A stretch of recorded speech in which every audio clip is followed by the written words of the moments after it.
un éxito, o sea, as familias saíron na rúa unha vez máis, as familias, o estudantado e o profesorado para demandar un cambio na política educativa. Non podemos permitir que siga pasando o que está pasando, que os nenos e as nenas queden abandonados, que non teñan os apoios necesarios, uns apoios que, en teoría, garantiza as leis.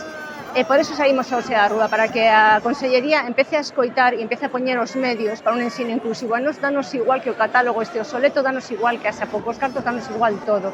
Os dereitos non teñen precio, non son ni caros ni baratos, e aos nenos e ás nenas deste país hai que darlles un ensino de calidade a todos, absolutamente a todos, ninguén pode quedar atrás.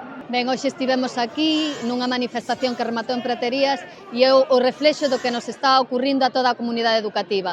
Levamos meses o profesorado reclamando melloras nas súas condicións laborais e esas condicións laborais é necesario que melloren para que mellore o sistema educativo público galego.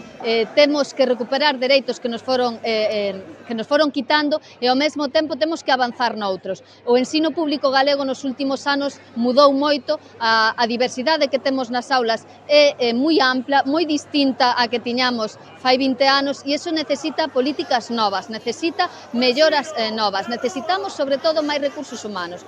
O que hoxe se manifestou aquí é que as demandas que o profesorado leva pedindo durante todo este curso non só solo para mellorar as súas condicións laborais, é para mellorar o ensino público, é para que todos os nenos e nenas, tanto os que teñen necesidades como os que non o teñan un ensino de calidade, porque a inclusión educativa non é abrir as portas do colexio, a inclusión educativa é abrir as portas do colexio e estar atendidos con calidade, con todos os recursos, tanto materiais e humanos que precisan.